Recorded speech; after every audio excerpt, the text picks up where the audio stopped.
같이 기도하겠습니다.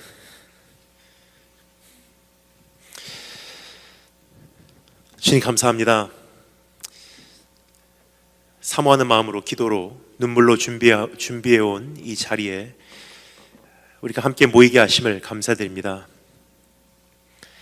하나님께서 사랑하는 교회 위에 오늘 이 자리를 마련하셨사오니, 그리고 하나님 오늘 이 자리를 사모하고 달려나온 한 사람 한 사람의 심령을 위해 오늘 이러한 잔치를 주님께서 허락하셨사오니 우리에게 말씀해 주시기를 사모합니다. 부족한 종 오늘 말씀을 대언하지만 그 어떤 정보만 전달되지 않게 하시고, 주님 없으면 어떤 생명이 없기에 오늘 주님의 얼굴이 이 자리에 있기를 소망합니다. 주의 임재 없이는 아무런 의미 없기에 오늘 주님께서 이곳에 함께 계셔 주시기를 소망합니다. 오늘 말씀을 전하는 자나 말씀을 듣는 자나 예수 그리스도의 보혈로 다시 한번 정결케 깨끗게 씻어주시고 주 성령께서 마음껏 기름 부으시고 우리에게 말씀해 주시기를 소망합니다. 이제부터 시작되는 3일 동안의 시간을 우리 주님 손에만 위탁하오며 살아계신 주 예수 그리스도의 이름으로 기도합니다. 첫 번째 시간 어떠한 말씀을 나눠야 할까 많이 고민을 하게 되었습니다. 그런데 가장 중요한 한 가지를 나누지 않으면 안 되겠다 하는 그러한 결단을 하게 되었습니다. 그래서 우리 안에 막혀져 있는 담을 허무는 것입니다. 특별히 이민 사회 안에서 우리 안에 너무나 많은 담들이 쌓여져 있다고 생각을 합니다. 여러 가지 담이 있겠죠. 인종 차별에 대한 담도 있고요. 그리고 어떠한 문화적 담도 있고요. 그리고 우리가 함께 기워 나가지 않으면 안 되는 틈도 있다고 생각을 합니다. 하지만 그 중에 가장 심각한 한 가지가 바로 나와 하나님 사이에 세워져 있는 우리의 관계를 갈라놓는 그러한 담이 아닌가 생각이 듭니다. 그 원인은 무엇인고 하니 오랜 이민 사회 생활 속에서, 그리고 특별히 이 시대를 살아가는 우리 젊은 청년들, 세상과 주님 나라와의 사이에서 우리 안에 형성될 수 있는 상처로 인한 담입니다. 그래서 오늘 이 시간, 첫 번째 시간, 여러분과 제가 함께 주님을 기다리라 라는 제목으로 오늘 이 말씀에 함께 귀를 기울여보므로 내 안에 있는 상처, 그리고 그 상처로 인한 담을 다 해결하고 주님 앞에 우리가 열린 마음으로 새로운 한 걸음을 내딛는 그런 시간이 되기를 주님으로 축원합니다. 복음이라는 것이 무엇인가 하는 생각을 하게 됩니다. 복음 그러면 우리는 보통 단순히 이렇게 이해를 합니다. 하나님은 당신을 사랑합니다. 예수 믿고 천국 가세요. 이 메시지가 바로 선교지에서 외쳐지고 있는 메시지고요. 우리가 전해야 되는 진리이기도 합니다. 하지만 복음이라는 것은 그렇게 단순하지가 않다는 것입니다. 복음이 내포하고 있는 그 내용의 틀은 사실 그것보다 폭이 넓다는 것입니다. 그렇다면 복음의 핵심 내용을 한마디로 요약하면 어떻게 정의를 하는 것이 가장 정확할까 하는 고민을 하게 되었습니다. 복음의 내용을 한마디로 정의를 하고자 하면 바로 이렇게 요약이 되지 않나 생각이 듭니다. 기다리라. 기다리라라는 단어 안에 복음의 핵심 내용이 다 포함이 되어 있다고 생각을 합니다. 따라서 성경은 창세기 1장부터 요한계시록 22장까지 기다리라라는 단어를 너무나 다양한 용어로 다면적인 차원에서 우리에게 전해주고 있습니다. 기다리라, 인내하라, 견뎌내라, 끝까지 참아라. 똑같은 내용이죠. 기다리라는 거예요. 심지어는 성경에서는 기다리는 것과 우리의 구원과 연관을 시켜서 이야기하고 있다는 것입니다. 끝까지 견디는 자는 구원을 얻으리라. 기다림과 우리의 구원의 완성이 그만한 유기적인 관계를 맺고 있다고 생각을 이야기해주고 있습니다. 자, 그렇다면 기다림이란 것이 도대체 무엇이건데 복음의 핵심 내용일까? 이제 선교여행 떠나시죠. 가서 복음을 외칠 것입니다. 복음을 전할 것입니다. 그리고 복음을 내 주변에 있는 사람들에게 느끼게 할 것입니다. 그렇다면 그 복음의 소유자로 떠나는 나도 복음에 대한 새로운 정의를 내 안에 다시 한번 점검하고 떠나는 좋은 기회가 되었으면 떠나면 좋겠다는 마음으로, 그런 바람으로 오늘 이 자리에 서게 되었습니다. 복음이라는 것과 기다림이 무슨 연관이 있기에 왜 복음의 내용을 기다림이라고 정의를 할 수 있는지, 그것은 성경이 우리에게 안겨주고 있는 부르심은 바로 다음과 같은 부르심이기 때문입니다. 기다림으로 하나님께서 구원하심을 바라보라. 기다림으로 하나님께서 역사하심을 경험하라. 기다림으로 마침내 죽은 자 가운데서 우리를 살리시는 하나님을 체험하라. 기다림으로 메시아를 보내시는 하나님의 손길을 경험하라. 기다림으로 다시 오시는 주님을 경험하라. 기다림으로 이 땅에 다시 한번 부흥이 일어나는 것을 소유하라. 기다림으로 하나님께서 병든 자를 고치는 것을 경험하라. 복음은 주님께서 일하시기 때문에 그 일하시는 것을 기다림이라는 예배의 형태로 우리가 이루어내는 것입니다. 그렇습니다, 여러분. 오늘 우리가 한 걸음을 내디디며 우리 기다림의 자리로 돌아가는 그러한 축복이 있으기를 주님으로 축원합니다. 우리가 정말로 주님의 역사를 경험하시기 원하십니까? 정말로 하나님께서 이 땅에 주시기를 원하시는 그 부흥을 또다시 경험하시기를 원하십니까? 또 한 번의 찬스를 우리 교회에게 주시기를 소망하십니까? 세계 선교를 이루시는 하나님을 목격하시기를 원하십니까? 다시 오시는 그분을 맞이하시고 싶으십니까? 하나님께서 언젠가 보응하실 때까지 여러분 달려가시기를 원하십니까? 그렇다면요, 오늘의 말씀이 우리가 안겨주고 있는 이 부르심에 우리 한번 답해보기를 원합니다. 기다리라 말씀하신 주님의 음성입니다. 따라서 오늘 이 시간 세 가지로 나누어서 말씀에 귀를 기울여보도록 하겠습니다. 첫 번째는요, 왜 기다리지 못하는지, 왜 안절부절하고, 왜 초조해하고 불안해하고, 왜 끝까지 기다려내지 못하는지, 기다려내지 못하는 원인이고요. 두 번째, 기다림의 궁극적 목적, 지금 당장에 응답하실 수 있는데도 불구하고 왜 기다리게 하시는지, 지금 당장에 부흥을 주실 수 있음에도 불구하고 왜 기다리게 하시는지, 지금 당장에 땅끝 복음이 성취될 수 있는데도 불구하고 왜 선교를 통해서 주님의 나라를 확장해 나가며 기다리게 하시는지, 기다림의 궁극적 목적입니다. 그리고 세 번째, 기다릴 수 있는 이유, why we can wait, 왜 우리가 끝까지 기다려낼 수 있는지 주님께서 우리에게 주시는 그 이유를 한번 정리해 보도록 하겠습니다. 세 가지입니다. 원인과 목적과 이유, 세 가지 정리해 보도록 하겠습니다. 첫 번째, 따라서 감사했습니다. 기다리지 못하는 원인. 기다리지 못하는 원인을 우리가 한번 알고 싶으면요, 기다림이라는 것이 무엇인지 우리 안에 조금 더 정확하게 정의할 필요가 있다고 생각합니다. 성경에서 우리에게 요구하는 기다림은요, 그냥 한증막 속에 들어가서 사우나에서 시간이 될 때까지 버티라는 기다림이 아닙니다. 성경에서 말하는 기다림은요, 한마디로 요약하고자 하면 이렇게 정의할 수 있지 않나 생각이 됩니다. 시간과 공간 밖에 계신 그분을 더 이상 나의 시간과 공간의 잣대로 잣대질하는 것이 아니라 시간과 공간 밖에 계신 그분의 시간과 공간의 개념에 맞춰서 나도 역시 시간과 공간 밖으로 나가는 것이다. 우리는 시간과 공간, 다른 말로 형태적인 어떠한 잣대가 있다는 것입니다. 그것으로 하나님을 계속 잣대질해요. 그러다 보니까 내 안에 초조함이 형성이 되고요, 불안감이 형성이 되고요, 그리고 안절부절함이 시작이 된다는 것입니다. 예를 들겠습니다. 이만하면 역사하실 만도 한데, 뭐죠? 시간적인 개념이 있다는 거예요.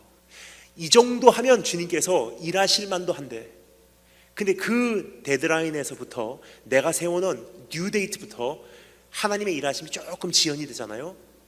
그때부터 우리는 초조해하고요, 불안해하기 시작합니다. 또 혹은 공간과 형태적인 바람이 있다는 것입니다. 이렇게 역사하실 텐데, 이렇게 부흥을 일으키실 텐데, 이렇게 하나님께 성취하실 텐데, 근데 내 방법대로 안 하시고 다른 방법을 동원하시는 순간, 다른 형태로 등장하시는 순간 우리는 그 기다림의 시간을 굉장히 고통스러워한다는 것입니다. 여러분, 오늘 하나님을 어떻게 대하시고 계십니까? 오늘 이 말씀에 두 인물이 소개되어지고 있습니다. 첫 번째는 야이로고요, 두 번째는 혈류병 여인이에요. 우리가 보통 이 말씀을 잘 알고 있다고 생각을 하지만 사실 주일학교 때부터 이 말씀을 많이 접해왔습니다. 근데 이 말씀을 우리는 보통 병든 자를 고치시는 주님의 능력에 대한 말씀, 혹은 죽은 자를 살리시는 주님의 능력에 대한 말씀으로 이해를 하지만, 전 이 말씀을 읽으면 읽을수록 깜짝 놀라는 것은요, 이 말씀은 그 어떠한 내용보다도 이 말씀이 우리에게 강조하고자 하는 그 진리는 무엇이냐면 기다림이에요. 왜냐, 여기 소개되어지고 있는 이 두 인물은요, 기다림이 요구가 되었지만 잘 기다려내지 못한 두 인물이기 때문입니다. 이 두 인물을 우리가 거울로 삼아서 내 자신을 한번 비춰보며 나는 정말로 주님을 어떻게 기다린다고 하고 있는지, 내가 기다림에 성공하고 있는지 아니면 실패하고 있는지, 다른 말로 결국 마침내 내가 복음을 경험할 사람으로 지금 살아가고 있는지, 아니면 복음을 누리지 못하는 사람으로 우리가 살아가고 있는지 내 자신을 점검하는 그런 시간이 되었으면 좋겠습니다. 두 인물입니다. 첫 번째, 따라서 감사했습니다. 야이로. 우리 야이로에 대한 소개를 직접 한번 읽어보도록 하겠습니다. 하나님 말씀 우리 펼친 상태로 말씀 마칠 때까지 덮지 마시고 구절구절 살펴내려가도록 하겠습니다. 오늘 이 본문 말씀이 다소 길다고 저도 생각을 하지만 이렇게 긴 본문 말씀을 여러분과 계속 읽어나가는 이유가 있습니다. 첫 번째 이유는요, 최근 성도님들의 삶을 가만히 이렇게 분석을 해보면요, 생명의 삶은 열심히 읽으세요. 근데 하나님 말씀은 한 장도 제대로 읽지 않고 한 주일을 보내시는 경우가 우리 안에 많다고 생각을 합니다. 따라서 적어도 이 부흥의 기간만큼은요, 한 번 집회당 말씀을 조금 많이 읽어도 저는 오히려 저희의 영성에는 도움이 되면 도움이 될지 마이너스가 되지 않는다고 생각을 합니다. 따라서 펼친 성경은요, 말씀할 때까지 덮지 마시고 우리 더도 말고 덜도 말고 하나님 말씀만 구절구절 살펴내려가도록 하겠습니다. 그럼 첫 번째, 야이로에 대한 소개를 직접 읽어보도록 하겠습니다. 21절부터 23절까지 말씀을 통해서 야이로에 대해서 성경이 뭐라고 얘기하고 있는지 직접 읽겠습니다. 다 같이 읽겠습니다. 시작.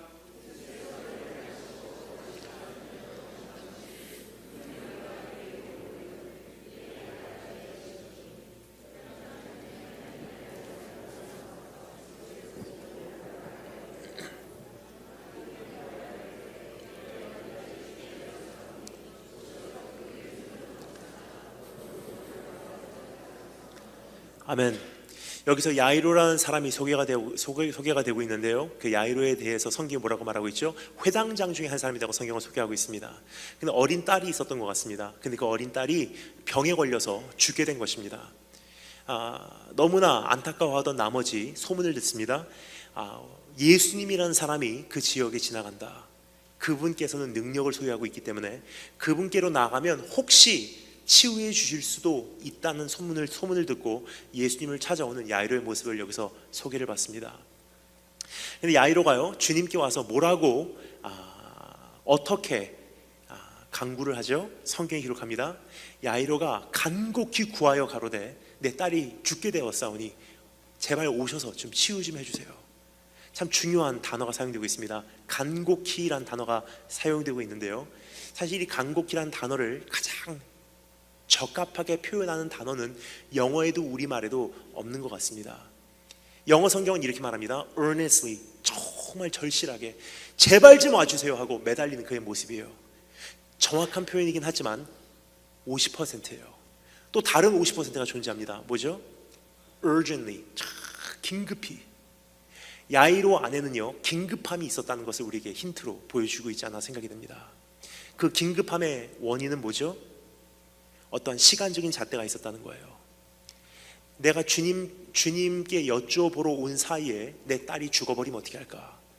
우리 주님께서 응하시고 우리 집으로 가시는 사이에 내 딸의 병이 손을 댈 수 있는 상황에서 더 이상 손을 댈 수 없는 상황이 악화돼 버리면 어떻게 할까?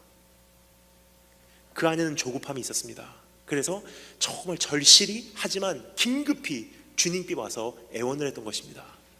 너무나 다행히도 주님께서 야이로의 부탁에 응하시고 야이로의 집을 향해서 가시게 됩니다. 그래서 성경이 기록합니다. 수많은 사람들이 예수님 주변을 맴돌았대요. 애워싸 밀었다고 성경이 기록하고 있습니다. 여기서 한 사건이 펼쳐집니다. 그 수많은 무리 가운데 한 여인이 있었습니다. 혈류병 여인이에요. 근데 그 혈류병 여인이요, 갑자기 손을 내밀어서 예수님의 옷자락을 만집니다. 능력이 나가죠. 그 혈류병 여인은 치유받고 예수님께서는 그냥 가시면 되는데 그 여인을 찾으세요. 누가 나를 만졌느냐? 한참을 찾으시다가 그 여인과 대화가 시작돼요. 여러분, 여기서 한 가지만 여쭤보도록 하겠습니다. 맥도날드를 가든지 우리가 던킨 도너츠를 가든지, by the way, today is a national day of donuts. 오늘은 던킨 도너츠 가서 커피 한 잔 사시면 도너츠는 공짜예요. 이 정보를 제가 저녁 식사 전에 받게 되었습니다. 맥도날드를 가든지 던킨 도너츠를 가든지 이렇게 줄을 서잖아요. 그래서 이제 자기의 순번을 기다리고 있는데 뒤에 있는 사람이 새치기를 합니다. 그럼 여러분 어떻게 하십니까? 그렇게 모른 척하고 계셔도 저 어떻게 반응하는지 저는 안 봐도 다 압니다.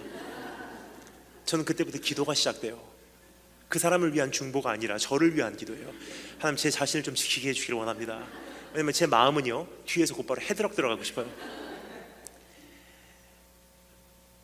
맥도날드든지 던킨도너츠 가도요, 가끔 그런 새치기 하시는 분들이 계세요. 근데 여러분, 맥도날드나 던킨도너츠는요, 조금 새치기를 당해도 어차피 햄버거니까, 어차피 도너츠니까 조금 지연이 돼도 괜찮습니다. 하지만 야이로의 경우는요, 딸의 생명이 걸려 있었어요. 그렇지 않아도 주님께서 하루 한 순간이라도 빨리 오셨으면 얼마나 좋을까 하는 긴급함을 가지고 이 주님을 찾았습니다. 그리고 가면서 마음속으로는 속삭였을 거예요. 조금만 기다려, 조금만 기다려. 아빠가 금방 예수님 모시고 갈 테니까 조금만 더 버텨다오. 가면서 그 얼마나 초조했을까. 집에 도착하면 딸이 죽어 있으면 어떻게 할까. 그렇지 않아도 그렇게 초조하게 불안하게 주님을 모시고 가는데 한 여인이 와서 새치기를 합니다. 먼저 치유를 받고요. 그리고 주님도 야이로의 긴급함을 감지하셨건만 그거는 일단 둘째치고 그 여인과 대화를 시작하세요. 언제까지 그 대화가 지속되죠? 야이로의 집에서 사람들이 와서 야이로에게 말합니다. 딸이 죽어버렸습니다. 더 이상 선생을 귀찮게 하지 마소서. 여러분 같으면 어떻게 반응하시겠습니까? 저 같으면요, 아마 그 여인의 멱살을 잡았을 거예요. 너 때문에 죽었어, 내 딸. 그리고 예수님께 소리를 질렀을 것입니다. 시간 개념이 있냐고. 내가 긴급한 거, 내가 거기까지 초조해하는 거 당신 몰랐냐고. 행패를 부려도 이상하지 않은 상황이에요. 이 세상에는 세 가지 종류의 사람이 있는 것 같습니다. 누구죠? 그 좋은 사람하고요, 나쁜 사람하고요, 부모예요. 세 가지 종류의 사람. 즉 아무리 좋은 사람이라고 해도요, 딸의 생명이 걸려있는 한 부모는 거기서 이성을 잃어버려요. 당신 때문에 내 딸 죽었어. 원망을 하고 불평을 해도요, 이상하지 않은 상황이에요. 그래서 성경이 어떻게 기록하죠? 아무런 반응이 없었던 것을 성경은 지적을 하고 있습니다. 침묵을 하고 있어요. 즉 야이로는요, 어떠한 행패를 부리지 않았다는 것입니다. 그 이유가 무엇일까요? 한 가지 힌트를 우리가 알고 있습니다. 야이로는 회당장 중에 한 사람이었대요. 즉 그 사람의 위치와 사역만 이야기하고 있는 것이 아니라 또 한 가지 우리가 알 수가 있습니다. 위대한 인격의 소유자예요. 저는 여기서 제 모습을 보게 됩니다. 제가 위대한 인격의 소유자라는 뜻이 아니라 어떻게 보면은 저도 비슷하게 반응하지 않았을까 하는 그러한 생각을 나름 하게 됩니다. 그 이유를 말씀드리겠습니다. 저에 대해서 모르신 분들이 계시기 때문에 저에 대해서 짧게만 소개드리도록 하겠습니다. 저는 10년 한국, 10년 일본, 10년 미국, 그리고 지금 10년째 이렇게 선교사로서 온 세계를 다니면서 주님을 섬기고 있는 그러한 사람입니다. 태어나기는 한국에서 태어났고요, 10살 때까지 한국에 살았습니다. 그리고 10살 때부터 거의 20세까지 10대를 일본에서 보내고요, 그리고 20대를 미국에서 보내고요, 지금 10년 동안을 온 세계 선교지에서 이렇게 보내고 있습니다. 그래서 제 안에는 한국 사람도 있고요, 제 안에는 일본 사람도 있고요, 제 안에는 미국 사람도 있습니다. 한국과 일본과 미국 제 안에 다 공존하지만 제가 가장 행복해하는 것이 어딘가 가만히 제 가슴에 귀를 기울여 보면요, 솔직히 말씀드리겠습니다. 제가 제일 살고 싶은 곳은 미국이에요. 처음에 미국을 내려놓고 제가 선교지로 출발할 때 민물고기를 소금물에다가 던지는 그러한 경험을 저는 하게 되었습니다. 미국에 오니까 자기 집으로 돌아온 느낌이에요. 20세를 여기서 보냈기 때문입니다. 그런데 그러한 미국 사람의 모습도 제 안에 있지만 시간이 가면 갈수록 제 안에 두드러지는 또 한 가지 모습이 있습니다. 일본 사람의 모습이에요. 여기까지 말씀드리면 이미 어떤 분들의 표정은 굳기 시작하세요. 쪽발이 이렇게 생각하시는데, 일본 사람이라고 해서요, 제가 대한민국을 향한 애국심이 없는 것은 아닙니다. 일본 사람의 어떠한 모습이 있는 것이 저는 I am Korean to the core, 제 안 속까지 깊이 저도 한국 사람입니다. 증명해 드리겠습니다. 독도는 우리 땅입니다. 주님 나라 확장된다고 말씀을 드려도 박수치고 아멘은 하지 않으시더니 독도 우리 땅이라고 하면은 박수치고 아멘하는 것이 우리 대한민국 국민의 모습이 아닌가 생각이 됩니다. 그러한 한국 사람의 모습도 있지만 사실 제 안에 시간이 가면 갈수록 두드러지는 것이 일본 사람의 모습이에요. 특별히 대인관계의 면에서 10대를 일본에서 보냈어요. 10대는요 초중고 처음으로 사회생활을 시작하는 그러한 나이죠. 학교를 처음으로 입학을 해서 학교를 다니면서 대인관계는 어떻게 하나 그것을 배우는 것이 10대입니다. 근데 10대를 일본에서 보내다 보니까 제가 대인관계를 이끌어 나가는 모습이요 굉장히 일본 사람입니다. 여기까지 말씀드리면 오해를 하시기 때문에 제가 약간만 설명을 드리도록 하겠습니다.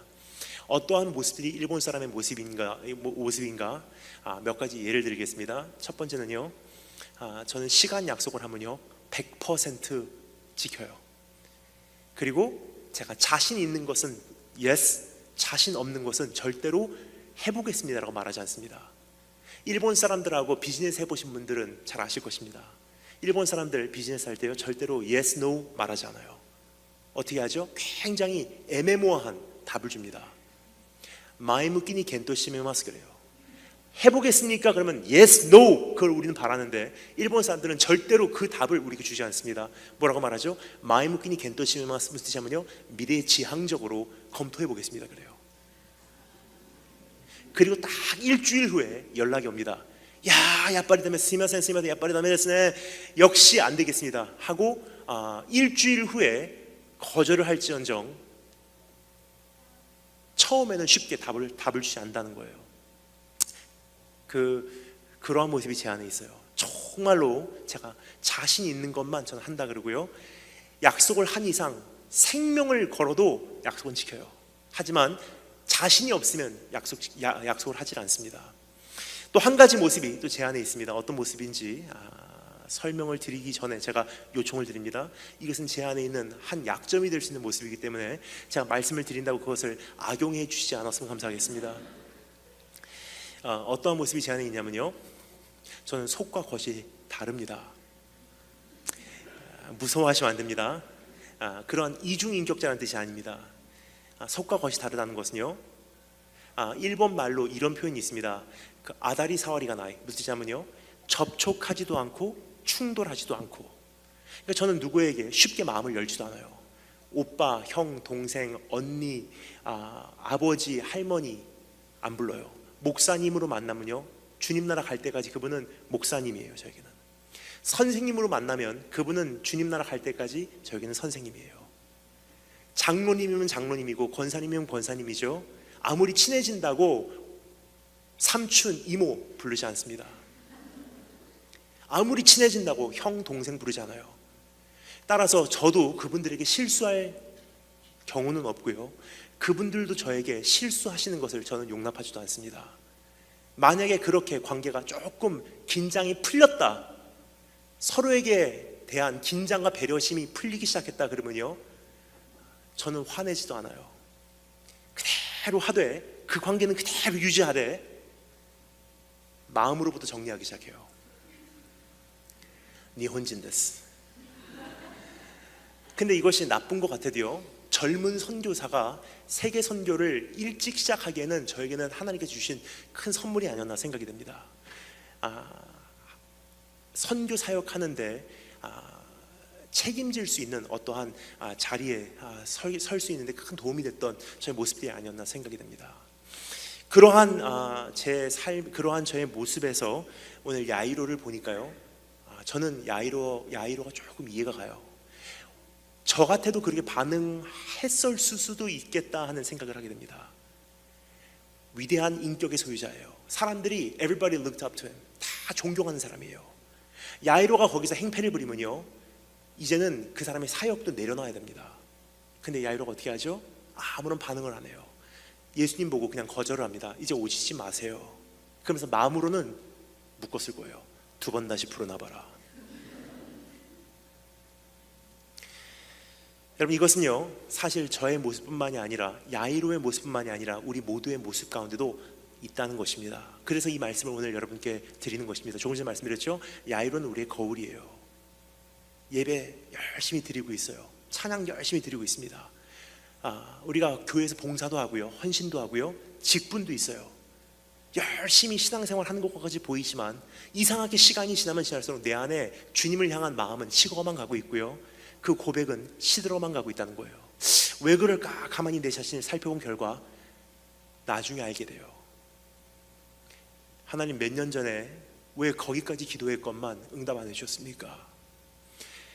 그때 내 평생에 태어나서 거기까지 기도한 적이 없을 만큼 기도했건만 그럼에도 불구하고 왜 우리 엄마 아빠 데리고 가셨습니까? 왜 그 교통사고 허락하셨습니까? 왜 가정이 산산조각 나는 거 그대로 보고 계셨습니까? 우리 사업 다 녹아내릴 때 주님 어디 계셨습니까? 내가 주님을 위해서 거기까지 했건만 주님 어디 계셨습니까? 한 번만 살려달라고 거기까지 내가 주님 앞에 매달렸건만 주님 왜 그때 침묵하셨습니까? 교회를 떠나고 싶은 마음은 사실 없어요. 아니, 교회를 떠나서 신앙을 버리는 용기도 없어요. 사실 때로는 철든 자녀와 같이요, 불평하지도 않고 원망하지도 않고 그대로 예배드리고 그대로 헌신하고 그대로 사역하고 그대로 교회를 섬기고는 있어요.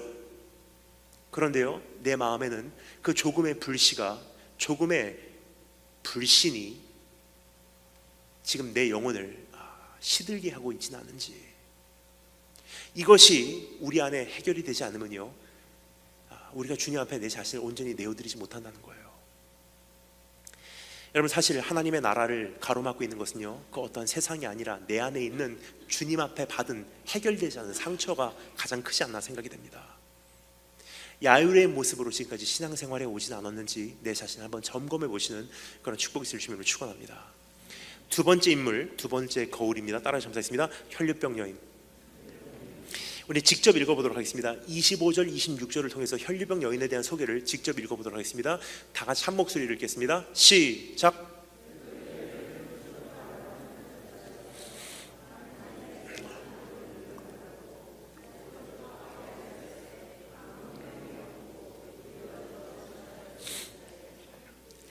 혈류병 여인은 야이로와 전혀 반대된 타입의 사람이 아니었나 생각이 듭니다. 야이로, internalizer, 다 속으로 섞이는 사람이에요.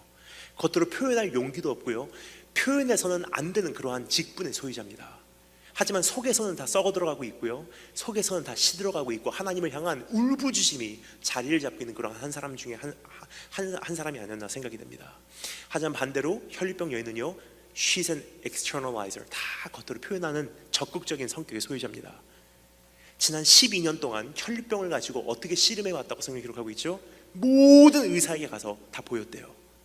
근데 매번 실패로 끝났고요, 매번 상처로 끝났고요, 나중 상황이 더 악화된 상태에서 이제는 지푸라기라도 잡고 싶은 심정으로 주님을 찾은 것이라고 성경은 우리에게 기록을 하고 있습니다. 여러분, 한 가지 우리가 꼭 주목하기로 원하는 것이 있습니다. 이 혈류병 여인이요, 예수님을 만났을 때, 예수님의 옷자락을 만졌을 때 어떻게 치유받았다고 성경 기록하고 있죠. 치유의 형태, 혈류 근원이 말랐대요. 바로 이런 뜻입니다. 이제까지 12년 동안 수많은 의사에게 가서 보였을 때는요, 일시적인 치유는 있었을 수 있어요. 표면적인 치유는 있었을 수 있습니다. 하지만 혈류 근원이 마르진 않았다는 거예요. 그래서 주님을 만나는 순간 한평생 씨름해왔던 내 운명적인 문제가 뿌리째 뽑혀버린 거예요. 우리 삶에도 그러한 문제들이 있지 않나 생각이 됩니다. 어떤 분에게는요, 하나님 앞에 우리가 평생 씨름하고 있는 내 어렸을 때 상처의 문제, 어떤 분은 내가 가지고 태어난 장애의 문제, 어떤 분은 질병의 문제, 어떤 분은 아무리 사업을 해도 일어났다 하면 무너지고, 일으켜 세웠다 하면 무너지고, 우리 가정에서 떠나지 않는 지독한 가난의 문제, 어떤 분은 알코올 중독의 문제, 어떤 분은 그런 알코올 중독자 아버지를 모셔야 되는 자녀로서의 상처의 문제, 한평생 내가 책임지지 않으면 안 되는 장애가 있는 내 동생의 문제, 혹은 내 자녀의 문제, 혹은 부모의 문제. 근데 우리는요, 일시적으로 그 문제를 해결하기 위해서 이 사람에게 가서 보이고 저 사람에게 가서 보이고, 이 지름길을 선택하고 저 지름길을 선택하고, 수많은 방법을 동원해 온 것이 우리의 모습이 아니었나 생각이 됩니다. 하지만 매번 어떻게 됐죠? 상처로 끝났고요, 실망으로 끝났고요, 아픔으로 끝났고요, 가진 것은 다 허비했고요, 나중 상황이 더 악화된 상태에서 결국은 주님 앞에 무릎을 꿇게 된다는 거예요. 주님 앞에 앉았을 때 주님께서 어떻게 해결해 주신다고요? 혈류 근원이 마르게 하신대요. 한평생을 씨름해온 내 한평생의 운명의 문제가 뿌리채 뽑힌다는 거예요. 주님 만나기 위해서 허락한 문제이기 때문입니다. 그분께로 나와서 한 번쯤 우리가 결단하지는 안 되는 우리 모습이 요구가 된다는 것입니다. 여러분은 어떻게 지내오셨습니까? 그 운명적인 문제를 해결하고자 이 남자에게 저 남자에게, 이 여자에게 저 여자에게, 이 사업 저 사업, 이거 손대고 저거 손대고 지금까지 정신없이 달려오시니라 얼마나 많이 수고하셨습니까? 내 안에 상처만 쌓였고요, 내 안에 실망만 쌓였고요, 혹은 어떤 분은 몸도 마음도 영혼도 더럽혀진 상태로 다 가진 것은 소비하고 이제는 나중 상황이 더 악화된 상태로 주님 앞에 나오진 않았는지 내 자신을 살펴보시는 축복이 있을 주님을 축원합니다. 야이로나 혈류병 여인이나 성격의 차이는 있었어도요, 위치적인 차이는 있었어도요, 한 가지 공통점이 있습니다. 뭐죠? 기다림이 요구가 되었을 때 기다려내지 못한 두 인물이에요.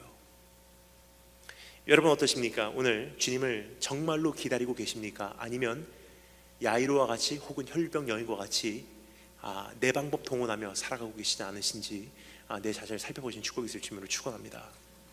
첫 번째는 기다리지 못하는 원인, 그리고 두 인물을 통해서 우리 거울로 내 자신을 비춰보았습니다.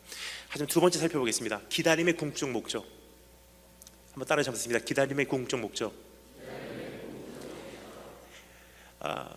직접 한번 읽어보겠습니다. 지금 읽은 24절, 25절 말씀이지만 우리가 한번 직접 읽는 것이 하나님 말씀이 내 가슴에 되새겨지는 방법이기에 우리 다른 방법 동원하지 말고 하나님 말씀 읽어보겠습니다. 24절부터 34절까지 한번 한 목소리로 읽어 내려가겠습니다. 시작.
아멘.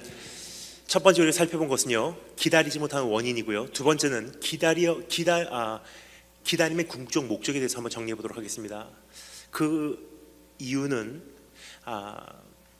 주님께서 지금 당장에 응답하실 수 있는 능력을 소유하고 계심에도 불구하고 왜 지연시키시는지, 지금 당장에 응답하시기를 원하신다면 왜 지금 나의 기도를 응답을 안 하시는지, 나를 사랑하신다고 하시면서 왜 내가 고난 받도록 그대로 두시는지, 나를 정말로 위하신다고 하시면서 왜 그 아픔을 지속시키시는지, 지금 당장에 끊으실 수 있는 능력이 있으면서도 불구하며 왜 그것을 그대로 주님께서 보고만 계시는지, 그 궁극적 목적에 대해서 한번 우리가 살펴보도록 하겠습니다. 여러분, 한 가지 질문을 드리도록 하겠습니다. 내가 지금 기도를 드렸는데요, 하나님께서 그 기도를 응답하시기를 지연시키시고 보류하시고 때로는 거절하시고 그 기도에 대해서 침묵하시면요, 하나님께서 감수하셔야 될 손해가 클까요? 내가 감수해야 될 손해가 클까요? 너무나 중요한 질문입니다. 하나님에 대한 큰 오해를 풀 수 있는 질문이에요. 만약에 하나님께서 우리의 기도를 응답을 안 해주잖아요, 우리가 보통 일반적으로 가지고 있는 생각은 You have nothing to lose. 하나님은 잃을 게 없다고 생각해요. 근데 성경이 우리에게 알려주고 있는 하나님의 모습은 바로 이것입니다. 하나님이 세상을 이처럼 사랑하사 독생자를 주셨으니 이는 저를 믿는 자마다 멸망치 않고 영생을 얻게 하려 하심이니라. 그것을 토대로 이해를 하면요, 이러한 결론이 나와요. 지금 내 기도를 거절하시고 보류하시고 지연시키시고 때로는 내 기도에 침묵하시게 되면요, 하나님께서 감수하셔야 될 손해가 크다는 거예요. 그 이유를 말씀드리겠습니다. 하나님께서 우리를 무엇을 위해 창조하셨죠? 주일학교 때 받는 질문이고요, 주일학교 때 배우는 대답입니다. Why are we created? 하나님께서 왜 우리를 창조하셨습니까? 영광받기 위해서. 정말 하나님 위대하신 분이십니다. 하나님을 사랑합니다. 하나님 정말 너무 아름다우십니다. 하나님 어떻게 이렇게 선하실 수가 있으십니까? 하나님 정말 내가 주님을 사랑할 수밖에 없습니다. 주님 너무 흠모할 수밖에 없는 분이십니다. 정말 주님 어떻게 이렇게 좋으십니까? 정말 주님 사랑합니다. 주님을 예배합니다. 주님을 경배합니다. 그러한 관계를 나와 맺기 위해서 우리를 창조하셨대요. 자, 그런데요, 기도 응답 안 해주시잖아요? 어떻게 되죠? 나쁜 하나님입니다.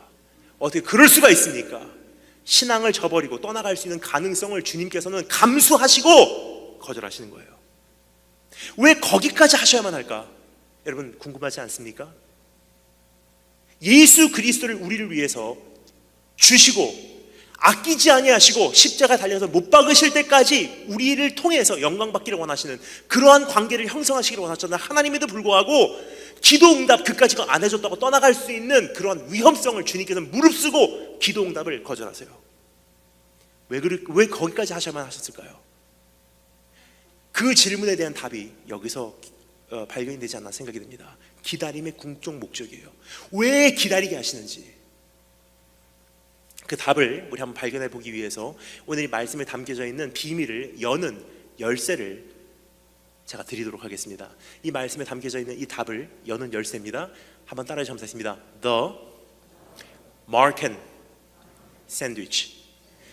더하고 샌드위치라는 단어는 크게 목소리가 나와도요, 중간에 있는 단어는 잘 따라 못하신 것 같습니다. The Marken Sandwich. 우리말로 번역을 하면요, 마가의 샌드위치예요. 이것을 조금 더 일반적인 용어, 현대 문학 용어로 표현을 하면요, The Inclusio라는 단어입니다. 지금도 현대 문학에서 사용되는 문학 기법이에요.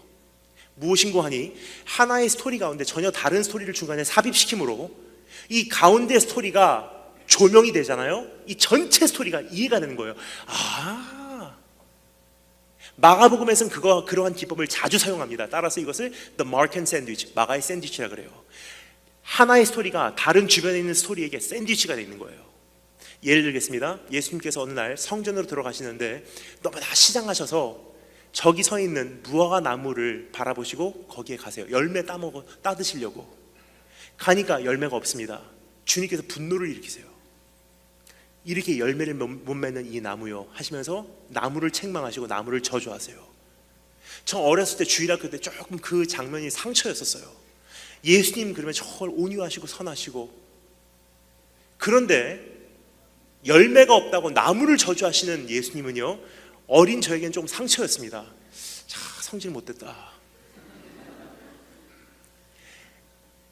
그런데 마가의 샌드위치라는 렌즈로 오늘 말씀을 그 말씀을 이해를 하니까 주님께서 어떠한 말씀을 우리에게 전해주시고자 했는지 이해가 되기 시작해요. 그러한 무화과 나무의 사건 바로 다음에 무슨 사건이 있죠? 주님께서 성전으로 들어가셔서요, 성전을 정화시키세요. 물건을 사고 팔고 하는 사람들을 다 내쫓으시고요, 돈 바꾸는 사람들의 상을 뒤엎어버리세요. 그리고 성전 정화를 하신 다음에 마지막으로 내리시는 결론의 선포입니다. 이 집은 만민이 기도하는 집이라. 다른 말로 표현하겠습니다. 이 집은 외모만 화려한 집이 아니야. 이 집은 기도함으로, 하나님의 임재가 거함으로 하나님과 교제할 수 있는 본질이 존재하는 집이야. 그렇게 선포하시고 성전을 정화하신 다음에 나가시면서 보니까 무화과나무 이야기가 전개가 돼요. 그 무화과나무가 어떻게 돼 있어요? 시들어 죽어 있어요. 이와 같이 무화과나무 이야기로 시작해서요, 무화과나무 이야기로 끝납니다. 하지만 중간에 성전 이야기가 삽입이 돼 있어요. 마가의 샌드위치. 그 이유가 무엇일까요? 성전 이야기를 통해서 주님께서 선포하셨던 말씀이 무엇입니까? 너희가 멀리서 보기에는 화려한 성전, 다른 사람들을 계유하는 성전, 이리로 와, 내가 영적으로 먹여줄게. 여기는 먹을 것이 풍성해. 여기 오면 생명력이 있어. 여기 오면 하나님이 계셔. 지나가는 이방인들, 목마른 사람들, 영적으로 죽어가는 사람들이요, 저기 가면 내가 영적으로 살 수 있대 하고 계유돼서 와요. 그런데 막상 성전에 들어가 보면요, 하나님 안 계신 거예요. 외식하는 성전입니다. 뭐하고 똑같죠? 성전 앞에 서 있는 무화과 나무와 똑같다는 거예요. 지나가는 배고픈 나그네들이요, 그 무화과 나무를 보면 오해를 하게 돼 있어요. 저기 가면 생명이 있겠구나, 저기 가면 열매가 있겠구나, 거기 가면 내가 조금 더 내 생명을 연장시킬 수 있겠구나. 막상 와서 보니까요, 그 나무는 시들어 죽은 지 오래됐고요, 그 나무는 썩은 지 오래됐고요, 생명력을 상실한 지 오래됐고요, 재생산 능력을 상실한 지 오래됐다는 거예요.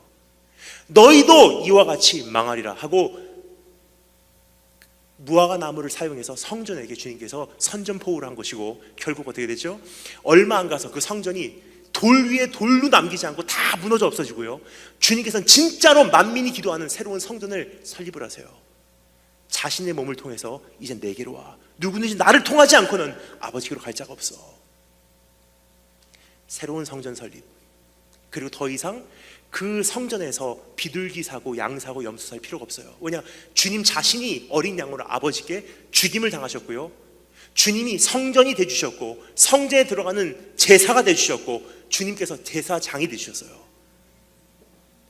마가의 샌드위치. 자, 그런데요, 이러한 패턴이 마가복음에서 많이 반복이 되고 있고요, 특별히 오늘 이 말씀도 그러한 렌즈로 보지 않으면 이 말씀이 우리에게 정말로 안겨주기를 원하는 그 진리를 우리가 발견할 수가 없다는 것입니다. 이 말씀도 어떻게 되어 있죠? 야이로의 이야기로 시작돼서요, 야이로의 이야기로 막을 내려요. 하지만 중간에 혈류병 여인의 이야기가 삽입이 되어 있어요. 즉, 혈류병 여인의 이야기를 우리가 조금 이해를 정확하게 하지 않으면요, 오늘 이 이야기가 우리에게 전해주고자 하는 진짜 진리는요, 우리가 못 본 채 막을 내릴 수가 있다는 거예요. 야, 병든 자를 고치시는 예수님이구나. 야, 옷자락이라도 잡고 싶은 심정으로 오해하고요, we miss the whole content. 그러면 여러분, 이 말씀을요, 오늘 한번 열어보겠습니다. 이 말씀이 정말로 우리에게 무슨 진리를 전해주기를 원하셨는지, 혈류병 여인과 예수님과의 대화를 한번 분석해보면요, 우리가 그 답을 얻을 줄 믿습니다. 주님께서 야이로의 청함을 받고요, 야이로의 집을 향하고 계셨어요. 그 수많은 사람들이 에워싸 밀었대요. 여러분, 상상이 잘 안 가시죠? 맨하탄 생각하시면 정확합니다. 정말 사람이 많은 거예요. 아직 상상이 덜 가십니까? 한국에서 오신 지 얼마 안 되신 분들도 계실 것 같아서 제가 대한민국의 예를 좀 들도록 하겠습니다. 우리 추억도 있잖아요, 그렇죠?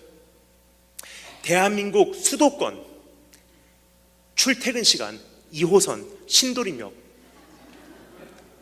무리가 에워싸 미는 것을 보시며라는 것은요, 그거 생각하면 가장 정확합니다.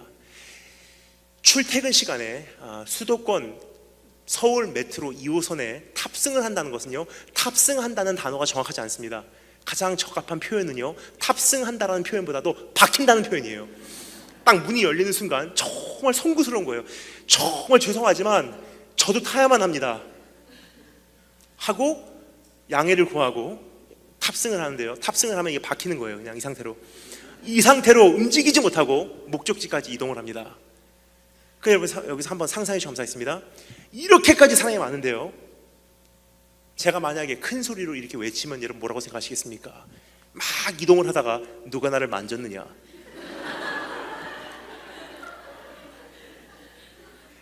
오늘 여기서 그러한 장면이 펼쳐지고 있어요.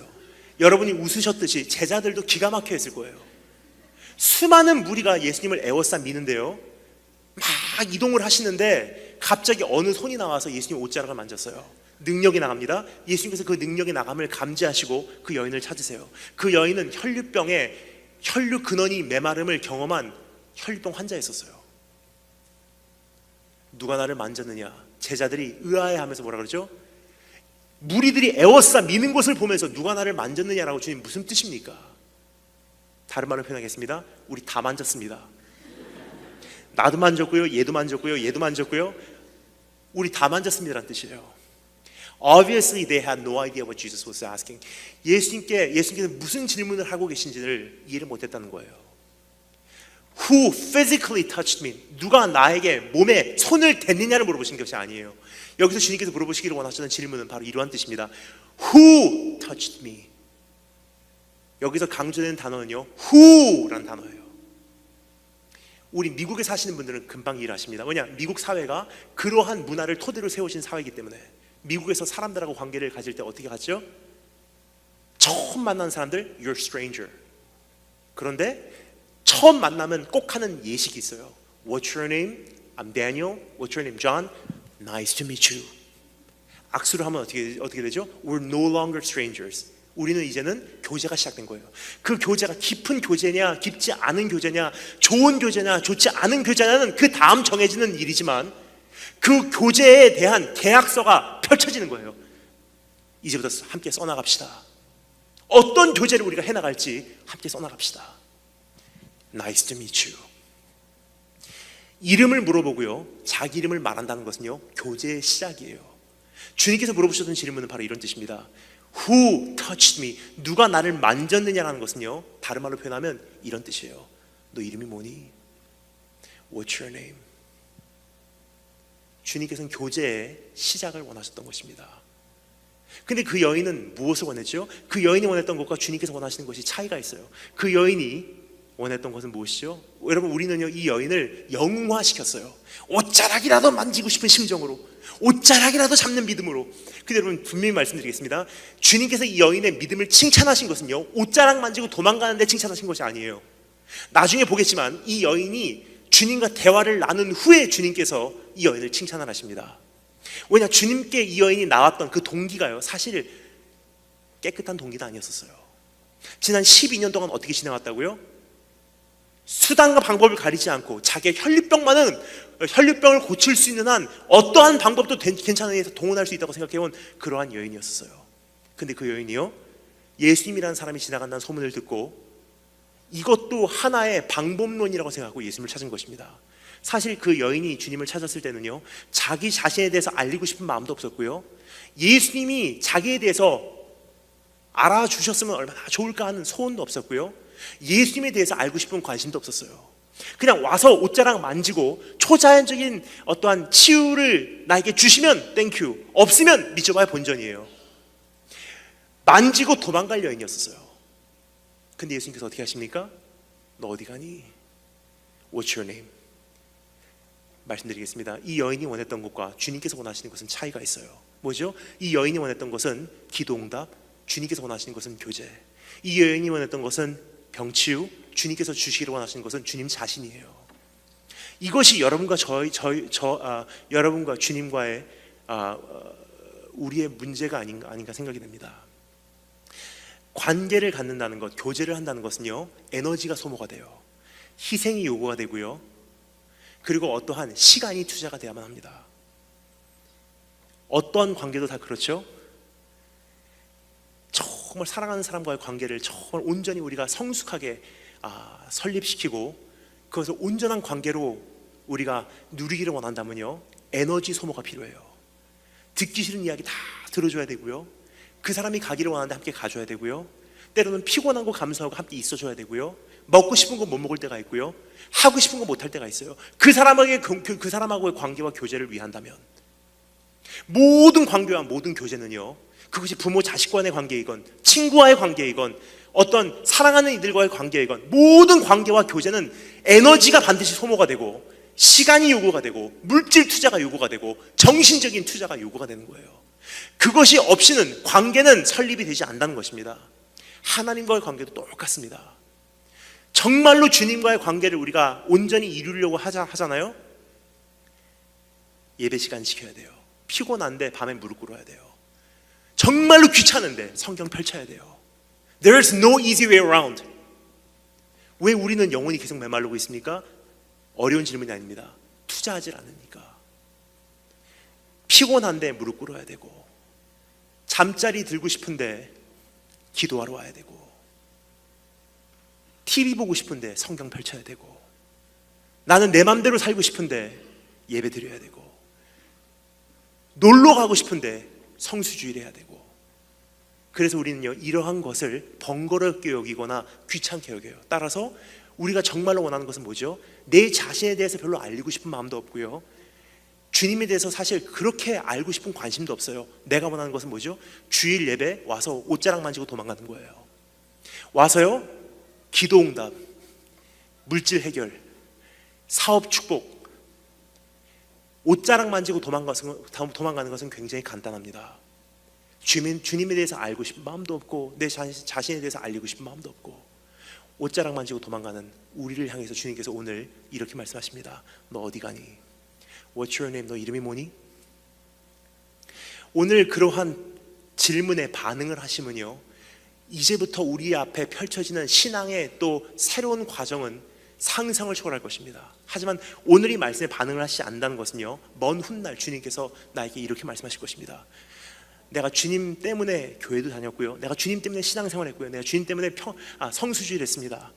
그러니까 주님께서 이렇게 말씀하실 거예요. 내가 너를 도무지 알지 못하노라. 왜요? 너 이름이 뭐니 물어봤는데, 이제 교제하자 물어봤는데 그날 이름 안 알려줬고요, 반응을 안 했거든요. 그 여인이 원했던 것은 문제 해결이었어요. 주님께서 주시기를 원하셨던 것은 주님 자신이었습니다. 기다림의 궁극적 목적은 따라서 주님께서 우리에게 주님 자신을 주시기 위해서, 문제 해결시켜주면요 만지고 도망갈 거 제일 잘 아시는 분이세요. 당장에 병 치유 주시잖아요. 만지고 도망갈 사람들이라는 것 주님 제일 잘 아세요. 지금 당장에 입학 허락시켜 주잖아요. 비자 문제 해결해 주잖아요. 두 번 다시 주님 앞에 무릎 꿇지 않을 존재라는 거 주님 제일 잘 아세요. 따라서 어떻게 하십니까? 궁극적인 목적은 주님께서 나에게 주님 자신을 주시기 위해서. 여러분 어떻습니까? 오늘 그 주님을 만나시기 원하십니까? 이제는 옷자락 만지고 도망가는 건 그만하시고 이젠 정말 주님 만나시기를 원하시는 분만 아멘으로 화답해 주시면 감사하겠습니다. 아멘이라고 답하기는 굉장히 쉽습니다. 왜냐면요, 정말로 주님을 만난다는 것에 요구가 되는 그 부르심은요 엄중한 부르심이에요. 그 여인이 주님을 만나기 위해서 어떻게 했는지, 어떠한 결단을 해야 됐는지를 우리가 보면요 만만한 부르심이 아니라는 것을, 만만한 초청이 아닌 것을 우리가 볼 수가 있습니다. 누가 나를 만졌느냐 물어보는데요, 이 여인이 주님께 어떻게 나왔다고요? 무서워하며 나왔대요. 왜 무서워했는지 제가 말씀을 드리겠습니다. 여러분 유대인 사회에 가장 대표적인 3대 부정한 것이 있습니다. 뭐죠? 시체 만지면 안 돼요. 둘째, 문둥병 절대로 만지면 안 됩니다. 셋째, 출혈이에요. 출혈, 혈류병. 몸에 출혈이 있거나 문둥병이 있거나 시체들은요 절대로 손을 대서는 안 된다는 거예요. 따라서 문둥병이 있거나 출혈이 있는 사람들은요 지나가는 사람들에게 외치게 돼 있습니다. 나는 부정합니다. 나는 부정합니다. 나에게 가까이 오지 마세요. 따라서 출혈이 있으면 어떻게 되죠? 성 밖으로 쫓겨남을 당하고요, 거기서 다 출혈이 멈출 때까지 있다가 나중에 옷을 다 빨고 해가 질 무렵에 성 안으로 들어옴을 허락을 받았어요. 근데 이 여인은 어떻게 됐다고요? 지난 12년 동안 출혈이 멈추지 않은 혈류병 환자예요. 즉 12년 동안 가족으로부터 쫓겨나고 성 밖으로 쫓겨나서요 아마 혼자 사는 여인이었다고 생각이 됩니다. 근데 여러분 사람이 거기까지 거절을 당하잖아요. 그럼 사람 안에 형성이 되는 한 가지 특징이 있어요. 뭐죠? 자기밖에 몰라요. 수단과 방법을 가리지 않고 다른 사람은 관계없어요. 내 병만 낫는 것이 일단 우선순위예요. 그렇게 12년 동안 살아왔고요, 이번에도 다를 게 없어요. 근데 예수라는 사람이 지나간대요. 그러면 이 여인 안에는요 한 가지 소망만 싹트기 시작합니다. 뭐죠? 저 사람을 어떻게 이용하든 다른 사람에게 어떠한 폐를 끼치든 관계가 없어요. 내 병만 나면 되는 거예요. 따라서 자기 안에 출혈이 있고요, 자기가 혈류병 환자인 것을 딱 입 다물고 그렇게 많은 사람들 사이로 파고 들어가요. 이 사람 그 무리로 파고 들어가면서 이 사람하고 접촉하면서 부딪힐 때마다 부정함을 다 전염시키고요, 그 무리 가운데 다 전염시킨 다음에 유대인 남자 청년 랍비 예수님의 옷에 손을 대요 나음을 입습니다. 주님께 찾으십니다. 누가 나를 만졌느냐? 내가 만졌습니다 하는 것은 뭐죠? 당장에 그 자리에서 사람들이 돌을 가지고 그 여인을 쳐서 죽여도 이상하지 않은 상황이에요. 근데 그 여인은 결단을 해요. 내가 만졌습니다. 한 가지 질문을 드리도록 하겠습니다. 여러분 기억하십니까? 이 여인은요 살려고 예수님을 만나러 왔던 사람이에요. 예수님을 이용해도 자기가 살겠다고 예수님을 찾아온 사람인데 뭐가 있었기에, 뭐가 변했기에 이제는 죽어도 괜찮으니까 주님과 대화를 시작할까요? What happened? 그 답을 제가 여러분께 여쭤보는 이유가 있습니다. 우리 모두가 그 사실, 그 답을 다 잘 알고 있어요. 우리가 경험했기 때문에. 처음에 교회 나올 때는요 나도 옷자락 만지러 나왔어요. 자녀 문제 때문에, 눈앞에 있는 결혼 문제 때문에, 비자 문제 때문에, 김치 먹고 싶어서 외로우니까, 사업 때문에, 와이프가 데리고 가니까. 이 여자 안 따라가면, 교회 안 가면 결혼 안 해준다고 하니까. 그래 와서요, 예배를 드리는데 이상하게 처음 부르는 이 찬양이라는 것에 내 마음이 빼앗기기 시작합니다. 찬양을 부르는데 어찌 이것이 내 상황하고 똑같고요, 눈물이 흐르기 시작하고요, 만나지도 못한 그분 예수라는 사람이 나를 사랑하는 것이 느껴지기 시작해요. 목사님 강단에서 선포되는 그 말씀은 이상하게 내 심령을 뒤흔들고요, 내 가슴에 새로운 생명을 불어넣는 듯한 그러한 경험을 하게 됩니다. 잘 모르겠어요. 그런데 왠지 모르게 그분이 좋은 거예요. 처음에는 옷자락 만지고 돌아갈 생각으로 교회를 찾습니다. 하지만 그 은혜를 조금 맛보면요, 이상하게 내 마음에 있는 그 동기가 재형성이 되기 시작해요. 어떻게 해요? 이제는 내가 죽어도 괜찮으니 그분하고 한번 대화를 나눠봐야 되겠다. 내가 여기서 기도 응답 안 받아도 괜찮으니 적어도 그분께서 내 이름을 좀 알아주셨으면 좋겠다. 내가 여기서 죽임을 당해도 괜찮으니 그분에 대해서는 좀 더 알고 싶다. 내 동기가 바뀌기 시작해요. 이 여인도 똑같습니다. 처음에는 예수님 옷자락 만지고요, 예수님에 대한 관심도 없고 주님이 나에 대해서 알아줬으면 좋겠다는 관심도 없었어요. 옷자락 만지고 도망갈 생각으로 왔는데 은혜를 경험한 거예요. 왜냐? 자기가 한 것도 없는데 병이 치유가 됐거든요. 그리고 두리번거리며 이 여인을 찾으시는 그 예수님의 눈동자에 끌리기 시작합니다. 그 목소리를 듣기 시작한 거예요. 누가 나를 만졌느냐. 교제하자는 그 애원함이 가슴이 울려 퍼지기 시작합니다. 그 순간 동기가 재구성되기 시작해요. 그리고 결단을 내려요. 내가 만졌습니다 하는 것은요, 사람들이 당장에 이 여인을 돌로 쳐서 죽여도 이상하지 않은 상태예요. 그런데 이 여인의 동기는 뭐죠? 이제는 죽어도 괜찮으니 내가 여기서 죽임을 당해도 당신하고 한번 대화 나눠보고 죽겠습니다. 여기서 죽임을 당해도 괜찮으니 내가 죽은 후에 내 이름이 당신의 가슴에 새겨지고 난 당신에 대해서 좀 알고 싶습니다. 이 부르심은요, 진리예요. 뭐냐?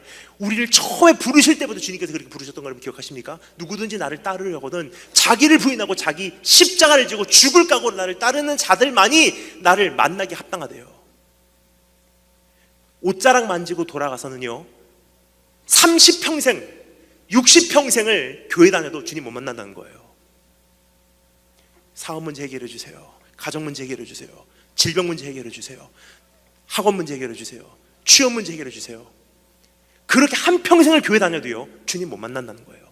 따라서 주님께서 그날 말씀하실 거예요. 내가 너를 도무지 알지 못하노라. 왜요?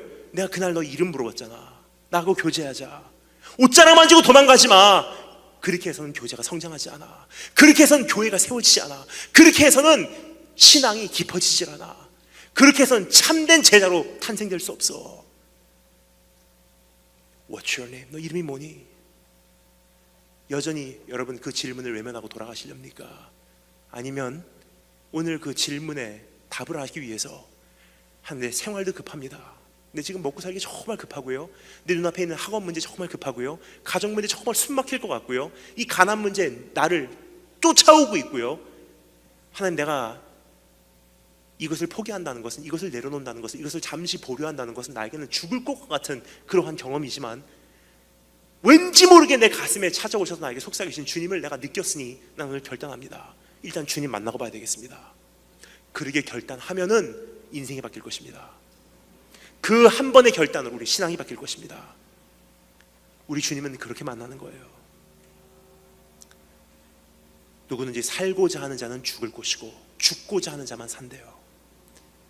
오늘 그 결단을 하심으로 우리 주님 만나시는 축복이 주심으로 축원합니다.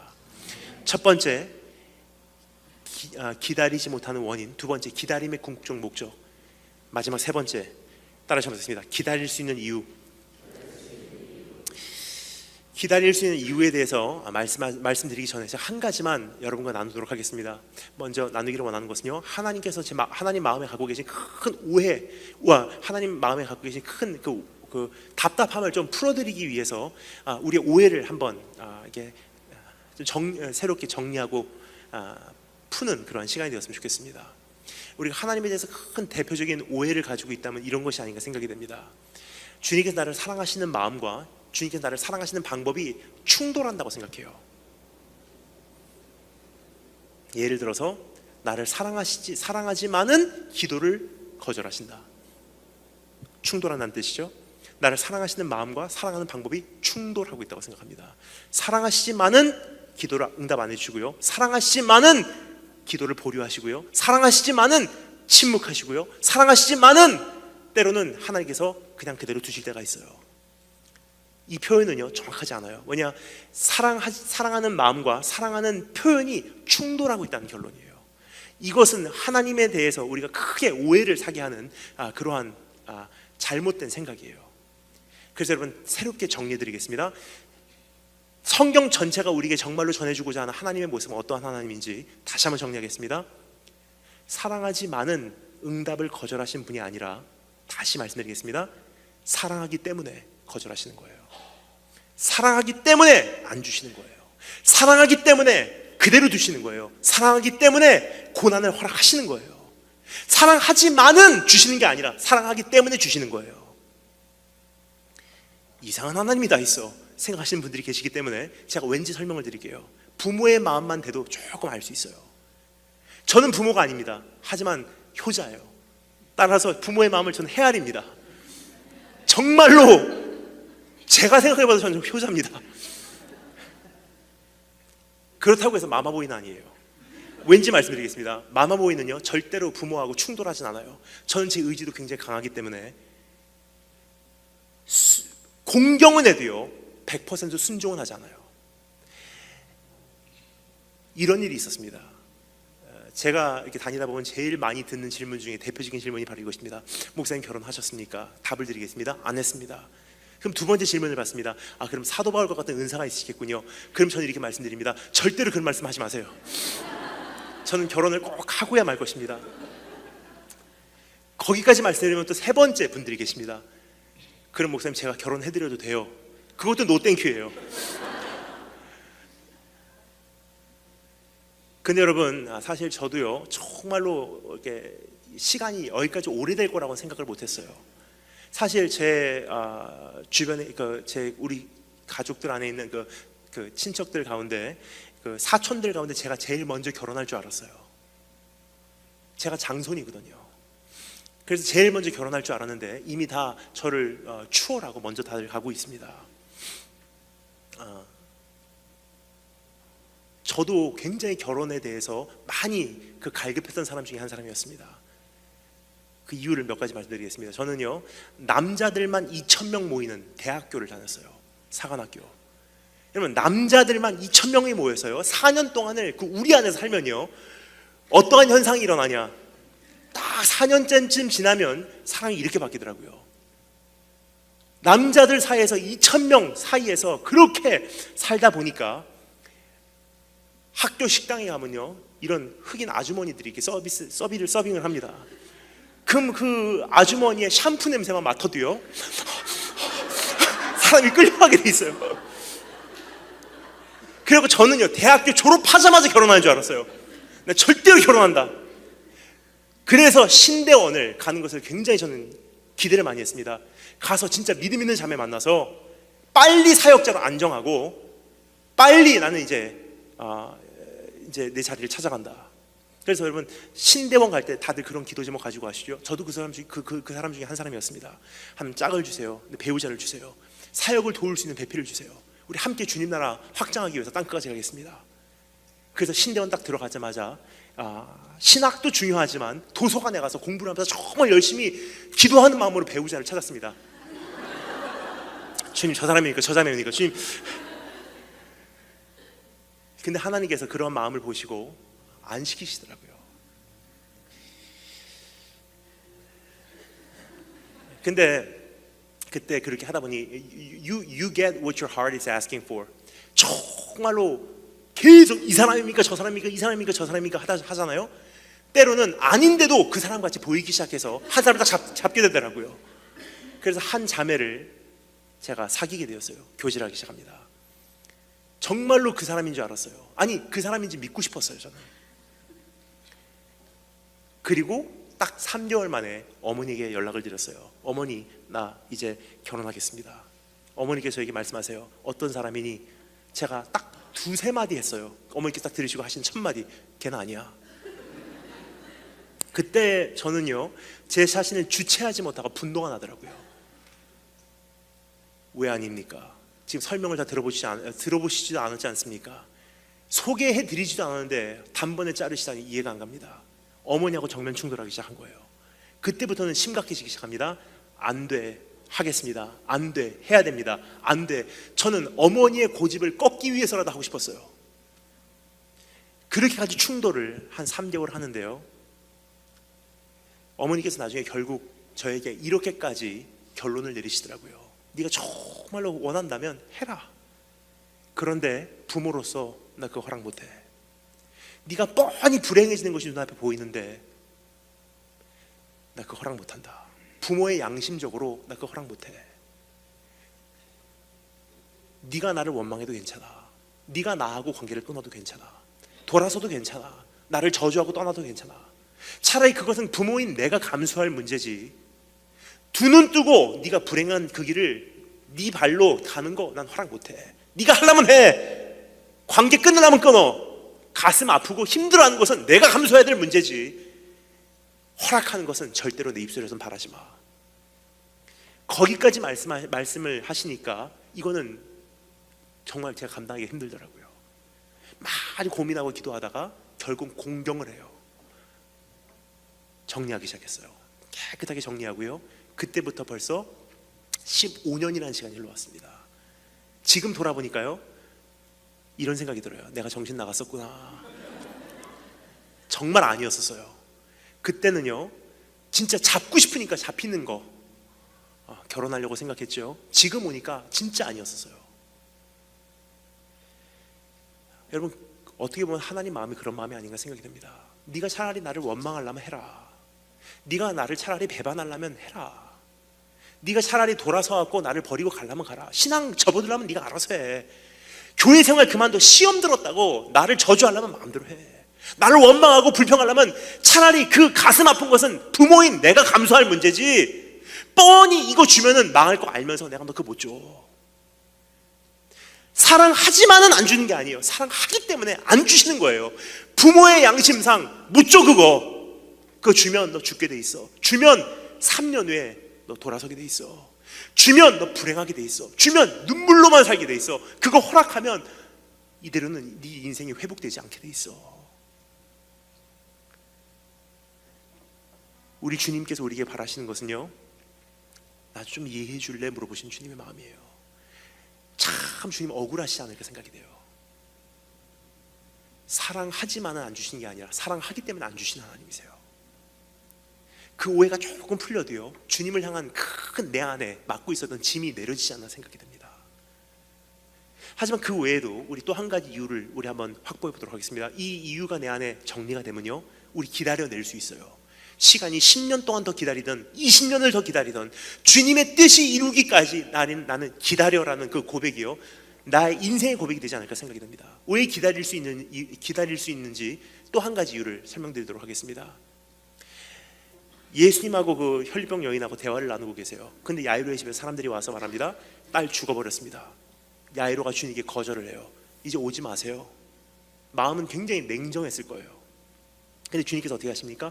야이로야, 괜찮아. 아직 늦지 않았어. 니네 집 가자. 하지만 주님께서 이번에는 조금 방법을 바꾸세요. 어떻게 하죠? 함께 에워싸 미는 무리를요, 다 뒤로 제쳐주고요, 딱 3명만 데리고 가십니다. 베드로, 요한, 야고보. 왜죠? 이건 캠페인이 아니야. 야이로 소외됐다고 상처 입었어. 똑같은 패턴으로 야이로의 집으로 안 가. 이제는 아무도 따르지 마. 딱 3명만 데리고요, 이젠 야이로의 집을 향합니다. 거기서 이미 야이로의 마음이 위로를 받기 시작했을 거예요. 내가 기분 나쁜 거 좀 의식을 해주시네. 내가 상처를 받은 거 조금 인정을 해주시네. 여러분, 아픈 사람에게 너 왜 상처받았냐 그러면 더 상처받아요. 아픈 사람에게 너 상처받아서 이상하다 그러면요, 혹은 그 상처를 우리가 과소평가하잖아요. 오히려 더 큰 상처가 돼요. 우리 주님 참 인격자세요. 어떻게 하십니까? 야이로가 상처받은 거 다 아시고요, 인정을 해주세요.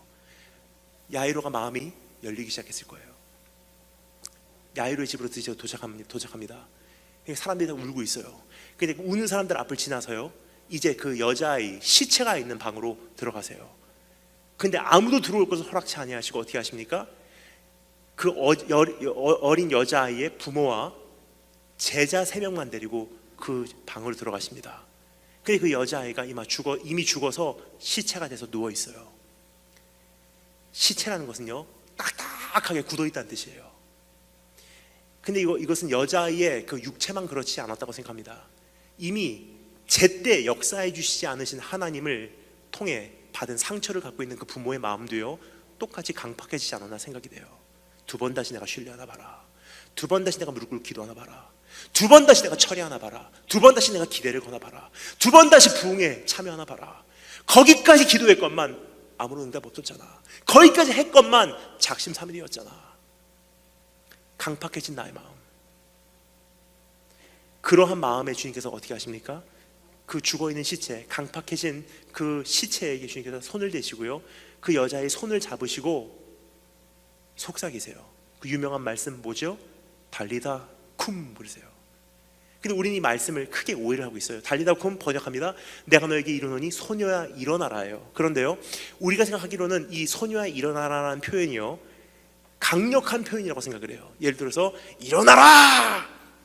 특별히 청년 혹은 청소년 집회에서 가장 애용되는 표, 청년아 일어나라! 그러면 쫙! 군대여 일어나라!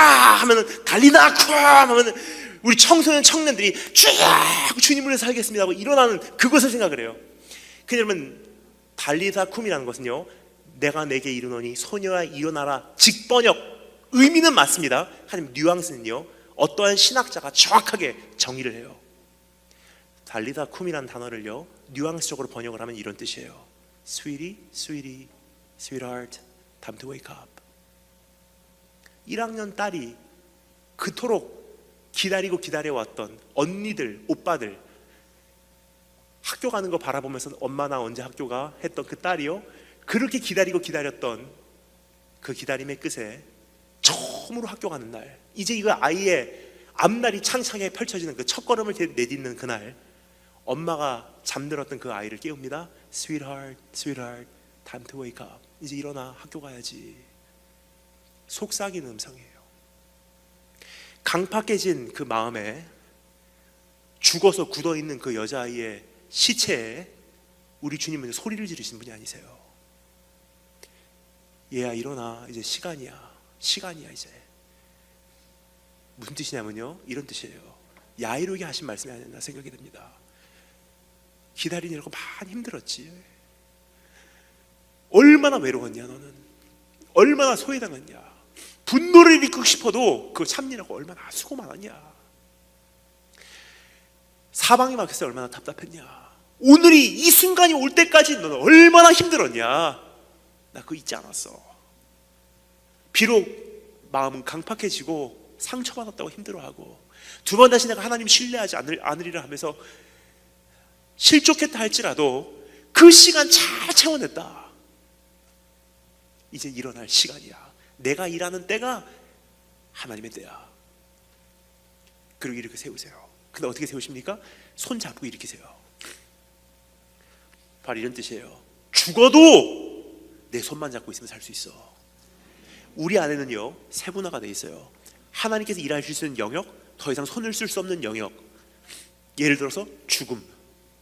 근데 주님께서는요, 그 여자아이의 손을 잡고요, 이렇게 세웠다는 것은요, 손을 쓸 수 없는 영역에서 손을 댈 수 있는 영역으로 옮겨오셨다는 뜻이에요. 정리하자면 이런 뜻입니다.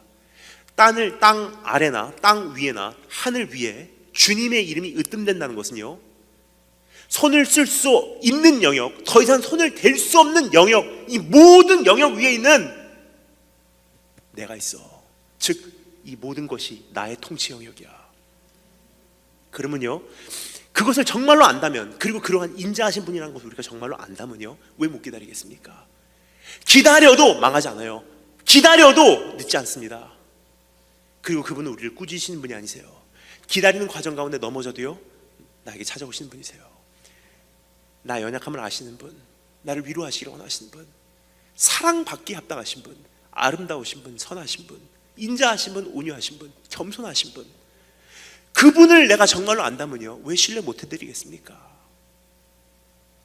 기다림의 끝에 망할까봐 우리가 두려운 거예요. 이대로 하다가 진짜로 내 인생 끝날까봐 두려운 거예요. 근데 하나님께서 우리에게 주시는 음성이 있습니다. 망하지 않아. 믿을 수 있는 한 가지 근거를 드리고 말씀 마치도록 하겠습니다. 왜 이것을 믿을 수 있는지. 참 희한한 방법을 주님께서 선택하신 것을 여러분 감지하십니까? 다른 때는요, 주님께서 죽은 사람 살리실 때 말씀으로 고치셨어요. 나사로야 나와라 하니까 말 한마디 듣고요, 시체가 일어나서 나옵니다. 웬만해서는 주님께서 시체 안 건드리셨어요. 왜요? 시체는 부정한 것이기 때문에. 근데 주님께서 어떻게 하십니까? 이 여자아이에는요 손을 대세요. 시체에다가 손을 대실 때 제자들이 깜짝 놀랐을 거예요. 왜요? 부정함이 옮겨오기 때문에. 근데 예수님께서 그 여자아이의 몸에 손을 댄 이유가 있습니다. 왜요? 기다림의 완성은요 복음이에요. 기다림의 완성은 복음의 성취입니다. 여기서 복음이 성취가 되는 장면이 등장합니다. 주님께서 그 기다리던 그 여자의 시체에게 손을 대는 순간 복음이 완성이 됩니다. 어떻게 해요? 스위치. 그 여자아이와 주님과의 자리가 바뀌어버려요. 그 여자아이의 부정함은요 예수님께 전해오고요, 예수님의 거룩함이 그 여자아이 안에 흡수해 들어갑니다. 그 여자아이 안에 있었던 죽음의 그림자는 예수님 안에 스며서 들어오기 시작하고요, 예수님 안에 있었던 생명은 그 여자아이 안에 불어서 들어가기 시작해요. 결국 어떻게 되죠? 이 여자아이는 생명으로 옮겨져서 아빠 품으로 돌아가요. 근데 예수님은 그때부터 멀지 않은 때에 죽음의 길, 십자가의 길로 나아가시고요, 결국은 예수님은 아빠 품에서 쫓겨남을 당해요. 하나님이여 하나님이여 왜 나를 버리시나이까. 여자아이는 생명으로, 예수님은 죽음으로. 여자아이는 아빠 품으로, 야이로의 품으로, 예수님은 아버지 품 밖으로. 이 여자아이는 무덤으로 들어가야 되는 운명, 하지만 생명의 자리를 옮겨왔고요, 예수님은 생명의 자리에 계신 분이 자기를 비우사 우리를 위해서 낮은 곳으로 죽기 위해 내려오신 분이세요. 그런 분을 내가 정말로 안다면요 왜 못 기다리겠습니까? 기다려도 망하지 않는다는 거예요. 기다려도 끝나지 않는다는 거예요. 해결되지 않는 것 같아도 이대로 파괴되지 않는다는 것입니다. 오늘 그분을 정말 안다면요 우린 기다려낼 수 있을 것이고 내 자리를 지켜낼 수 있을 것이고 마침내 기다림을 통해서 하나님의 성취를 우리는 맛보게 될 줄 믿습니다. 여러분, 성경에서 말하는 기다림을요 한마디로 다른 말로 요약을 해서 말씀을 드리고 말씀을 마치도록 하겠습니다. 여기까지 말씀을 들으면요 어떤 분들이 이렇게 생각을 하세요. 그러면요 내가 기다리겠습니다. 그럼 기다림이라는 것을 우리는 보통 다시 한번 옛날 디폴트 모드, 우리가 이제까지 갖고 있었던 고정관념으로 계속 돌아가려고 하는 고무줄과 같은 심보가 있어요. 그냥 한증막 속에 들어가고 시간이 되도록 기다리는 것이 기다림이라고 생각하는데, 성경에서 말하는 기다림은 그런 것이 아니라고 말씀드렸죠. 첫 번째는 주님을 신뢰하는 것, 그리고 그분이 시간과 공간 밖에 계시다는 분이라는 사실을 인정하는 것. 형태적으로 그 기다림은 어떻게 등장하냐면요 바로 이것입니다. 기다림이라는 단어에 또 다른 더 좋은 단어가 있습니다. 성경에서 말하는 기다림이라는 단어를 가장 정확하게 정리하는 또 하나의 공통어가 있어요. 섬김이라는 단어예요. 우리가 그것이 그렇게 생소하지 않습니다. 왠지 설명을 드릴게요. 매일 사용하는 일상 용어 중에 하나이기 때문이에요. 음식점에서 우리를 섬겨주는, 우리의 수종 들어주는, 우리를 서빙해주는 사람들을 뭐라 그러죠? 웨이터라 그래요. 기다리는 사람들. 사실 이 원어적 뿌리를 따져보잖아요. 기다림이라는 단어하고 섬긴다는 단어는 똑같은 단어예요. 하나님께서 우리에게 정말 바라시는 섬김은 뭐냐면요, 어떤 봉사에 바쁘고 어떤 헌신에 바쁘고 사역에 바쁜 것이 아니라, 그것도 물론 섬김이긴 하지만 가장 근본적으로 나에게 받기를 원하시는 섬김은 뭐죠?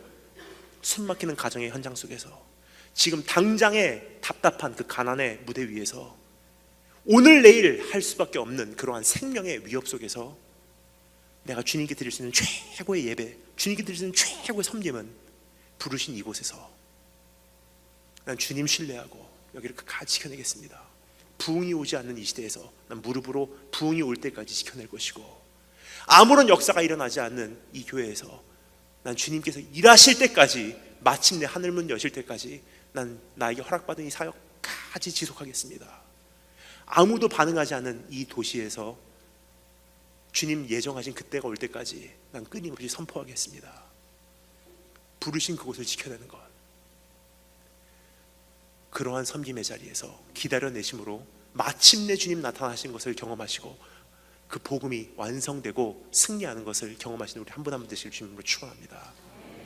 다 같이 머리 숙이시면 감사하겠습니다. 오늘 찬양팀 올라오실 때까지 잠시 받은 말씀 내 가슴에 되새기며 정리할 수 있는 기회를 드리도록 하겠습니다.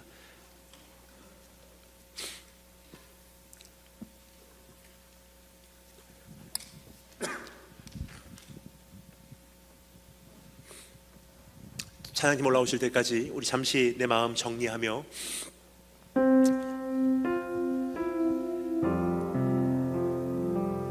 위에 불, 등불 조금만 더 줄여주시면 감사하겠습니다. 찬양 한 곡하고 우리 함께 기도하는 시간을 갖도록 하겠습니다. 여러분 이제 고개를 들어주시면 감사하겠고요. 제가 한 가지만 나누고 우리 찬양 함께 불렀으면 좋겠습니다. 저는 11년째 이렇게 선교사로서 다니고 있습니다. 불 조금 등 줄여주시면 감사하겠습니다.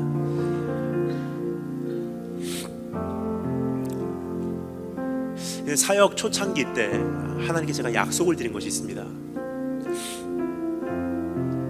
처음에 독신 선교사, 미혼 선교사로 파송을 받고 상상을 초월하는 오지로 다니게 되었어요. 제가 다녔던 곳에 가장 추웠던 곳은요 섭씨로 영하 45도, 그리고 제일 더웠던 곳은 섭씨로 영상 50도가 넘어가는 곳을 오고 다녔습니다. 많이 가난했고요, 많이 배고팠고요, 처음엔 정말 많이 외로웠어요. 시간이 지나면서 육체적 한계도 바뀌기 때문에 이 한계가 점점 낮아지더라고요. 견딜 수 있는 한계가. 그래서 하나님께서 조금 더 견딜 수 있는 환경으로 한 걸음 인도해 주시는 것 같아요. 그런데 1년에 몇 번도 여전히 한계를 치고 있는 것은 마찬가지입니다. 처음에 정말 힘들어서 제가 주님께 원망을 했던 적이 있습니다. 하나님 정말 힘들어요. 그래서 하나님께서 저에게 이렇게 말씀하시더라고요. 힘들어요 하는 나에게 오셔서 물론 주님께서 위로를 해주실 때도 있지만 그날은 저에게 전혀 다르게 응답을 하시더라고요. 뭐가 힘들어 그까지 가지고 정말 힘들어 하는데 저에게 말씀으로 응답하십니다. 보행자와 함께 걸어가며 너 이것까지 힘들다고 하면 장차 달리는 말하고 너 어찌 경주하겠느냐. 평탄한 길을 걸어가며 너 이것까지 힘들다고 하면 장차 물이 차고 넘칠 때는 어찌 감당하겠느냐. 오늘 이거 가지고 힘들다고 하면 주님 다시 오시는 그날까지 세상 뒤집어지고 환란이 시작됐을 때 너 어찌 전도자로 살아남겠느냐. 그 책망의 음성을 듣고요 제가 주님께 서원을 했습니다. 하나님, 내가 그렇다면 오늘부터 주님 나라 가는 그 순간까지 한평생 살면서 힘들어요라는 말을 제가 입 밖에 내놓지 않겠습니다. 근데 여러분, 그때부터 많은 시간이 지나오지만 하나님의 은혜로 견딜 때는 감당할 만하더라고요. 근데 여러분, 360일 우리 은혜가 내 안에 있는 건 아니더라고요. 때로는 육신이 약해서 은혜를 감지하지 못할 때가 있습니다.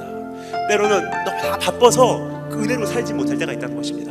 은혜로 살 때는 아무리 힘들어도 은혜로 소화를 해버리는데, 은혜가 연약해질 때는 힘든 것을 정통으로 내 육체가 감당을 하기에 쓴 뿌리가 남게 되더라고요. 그러던 어느 날 너무 힘든 가운데 주님을 찾습니다. 주님 앞에 와서 밤에 기도하는 그 제단에 가서 아무도 없는 곳에서 무릎 꿇고 앉았는데요, 강팍해져 있는 제 모습을 바라보게 됩니다.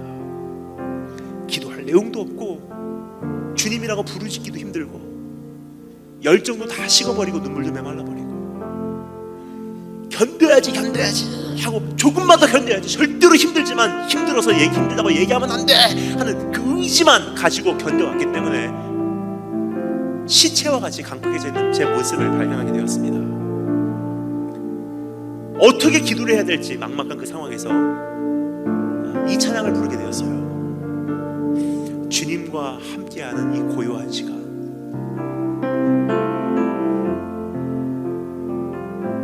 주님의 보좌 앞에 내 마음을 쏟네.